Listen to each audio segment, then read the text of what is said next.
We'll open up the floor for questions. Fred, not all wins are created equal. Considering what this means for the rivalry, what it could mean for your season and some of the tournament resume, just how significant was this one tonight? Well, I'm just proud of the guys for how they responded after a really tough loss up in Sioux Falls. That's the biggest thing that we were looking for, was to respond in a big way and prepare and put that one behind us. We had a tough film session. There were a lot of things we could have done in that game, we felt, to win that game over St. Mary's, which would have been a huge win for us. We all good back there? I'm just really proud of how they responded. And, when we needed to get it going, we put in a new little action for Connor, and Connor responded in a big way. Juwan, couldn't be more proud of him for, winning in a tough place, both opportunities that he had to come here. This is really hard to do. And, I thought Juwan did a great job out there making a lot of hustle plays on both ends of the floor. I give Braxton Mia a lot of credit. I thought he got us off to a great start with his physicality. Brenner obviously is playing as well as anybody in the country right now, and it's not a one-person job, but we really challenged him to go out there and try to at least make life a little bit difficult, knowing that he was still going to put up some numbers. But I thought we closed out with great urgency. I thought our rotations were crisp, unlike a year ago where they sprayed it all over the place. They killed us. This was a really good team effort, and the biggest thing we talked about going into this game was dictating the pace and the tempo. And I thought we did a solid job of not pushing unless we had an advantage and getting into a set, and I thought we executed well. Fred, how validating is it to win a game in this way, this kind of gritty way, when you don't make a lot of shots, but winning a game with your defense and intensity? Well, we knew this was the only way we were going to do it. We weren't going to come here and out finesse them. We weren't going to come out here and be more pretty than Creighton. They're so good. Mac does as good a job as anybody in the country. I think he's one of the best offensive coaches in the nation, if not the best. And he just puts those guys in a lot of great positions to get shots, and they're very random with it. So this is a conceptual game plan. We put in a lot of the things we thought they might run that they had success with, especially last year. And then we went out and I thought we executed it. But yeah, you're not going to out-finesse a Creighton team. They're just too good, especially in this building. Fred, you mentioned it in your opening answer, but you held Brenner to just 4 points and really 1 field goal. How tough is that to do against a guy of his caliber? Yeah, he's we have great context because Zach Edey being in our league the last 4 or 5 years, and the challenges that he puts you in a bind. Connor knows from being in the league, and I just give Braxton Mia all the credit in the world for getting us off to a great start. And he got tired after about 3 minutes, and then Andrew Morgan, it was his turn to go in there and battle. And I thought Burke did a really nice job of fronting, and our backside was there in the paint to try to help out. And that puts a lot of stress and pressure on your rover on that backside to take the first pass. But again, I thought our rotations were on point. It takes great communication. I thought this was our best communication game. And, guys were locked in. Even we knew they'd go on a run. They did. It's tough in this building when it gets loud like it did, but I give our guys a lot of credit for the poise that they played with for 40 minutes. Juwan, there's been very few Huskers that have won in Omaha twice in their career. I guess what was the mentality as one of the few players that actually done it, coming back, that you were preaching to these guys about what it was going to take to replicate what you did 2 years ago? My coach, I've been preaching all week. These games are always fun. Playing a rival team for sure, but coming to Omaha for sure. And Creighton gym, it's always going to be an environment of just a loud crowd for sure. So I told the new guys, just go out there and enjoy it. Like Coach always said, we got nothing to lose. We're going on the road and play this game to have fun, man. That's what we did. We executed the defense very good tonight. We missed some shots here and there, but in the day we executed the defensive end for sure. And I would definitely take a punt on, Connor and the new guys, buying in for sure like that. We found gays in, and I could just see the progress we've always making throughout this week for sure. Juwan, it looked like you were showing a lot of emotion there. Just how much do you embrace the rivalry, and just how much do you get yourself up for a game like this? This is my last time being in Creighton. Senior year for sure. It's something I'm always going to see 5 years later on. Man, I'm so glad I beat them guys twice in their home for sure. So I'm always going to have an emotional passion, and the guys feed off me when they see me emotional, passionate about the game. You get to see everybody else's feed into it. So just who I am for sure.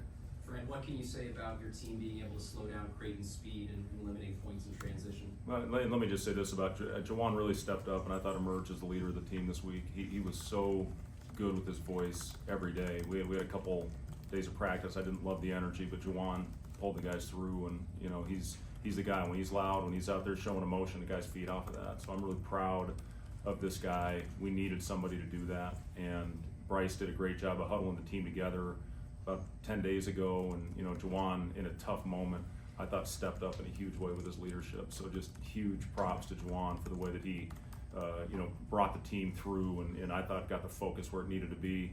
I totally forgot your question. Oh, the speed. Yeah. So the speed of the, I mean, it's who they are, and they're playing faster this year even than they did last year, and they were really fast a year ago. And we talked about not giving them easy baskets. That fuels them. That fuels this building.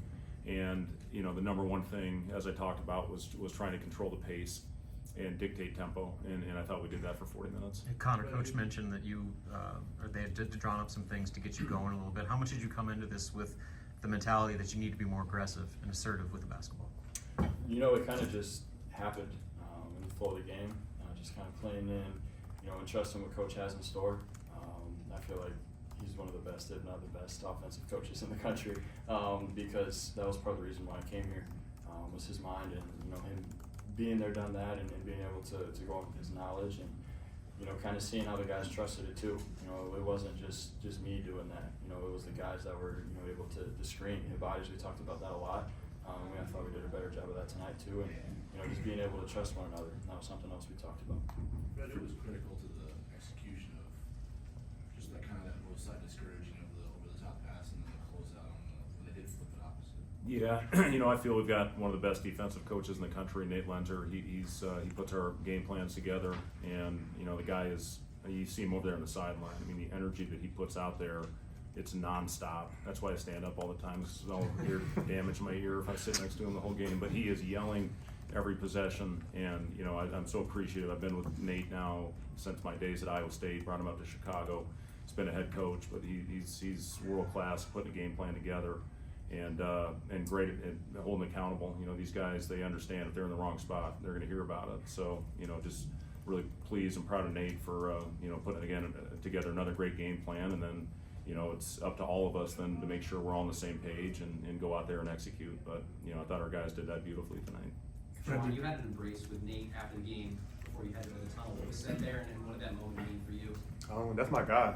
Like Coach said, that's one of the passionate coach I have played for, you know, on the defensive end. Like, you know, he's gonna give everything he got. You know, if he could suit up, he could, if he would, for sure. But that's just one person I know, you know, just embrace it with him. Cause I know how much he, you know, watch film, you know, make a game plan with defensive end for sure throughout every day. You know, he said he up 3 in the morning, 2 in the morning, you know, working on the defense for sure. So, you know, coming in the next day in practice, you know, we gotta make sure we're execute with that for sure. So, just something about, you know, Coach Nate. That's my guy right there. I love him to death.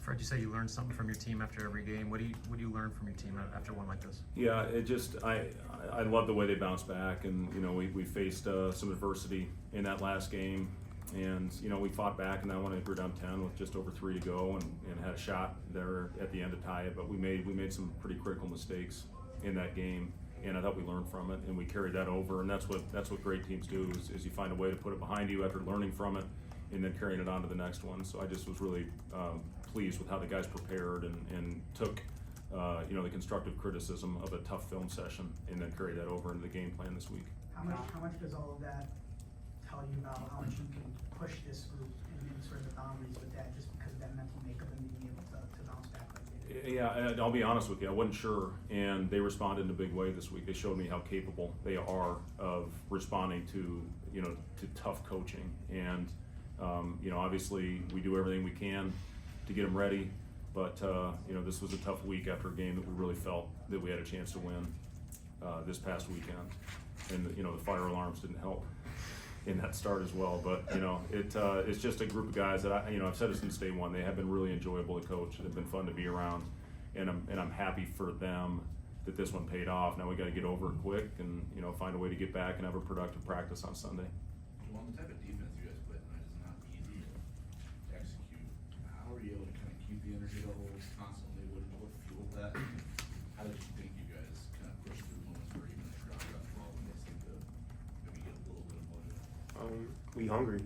That's all I'm gonna say. You know, we hungry for wins. Like, you know, we knew coming to this facility, like we knew it was gonna be a hostile environment, but at the end of the day, it's still a game. We still knew this was gonna be a team that, you know, we could compete with for sure. So we never overlooked this team for sure. So the defense is just who we are, just who Nebraska basketball is. So there's nothing to it. Like we hungry for more wins. So like Coach Fred said, we gonna enjoy this win tonight, you know, flush them down tomorrow and go to Sunday when we practice for sure. Get a game plan for next Wednesday. Connor, when they run you off the 3-point line like you were, how comfortable are you getting inside the defense, getting downhill and finishing around mid-range at the rim?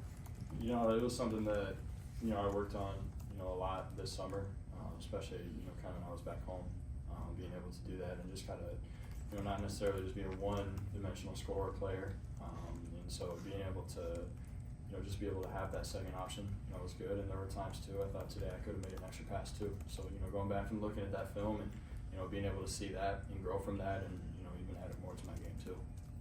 Only 7 turnovers, man. That's good as the defense was.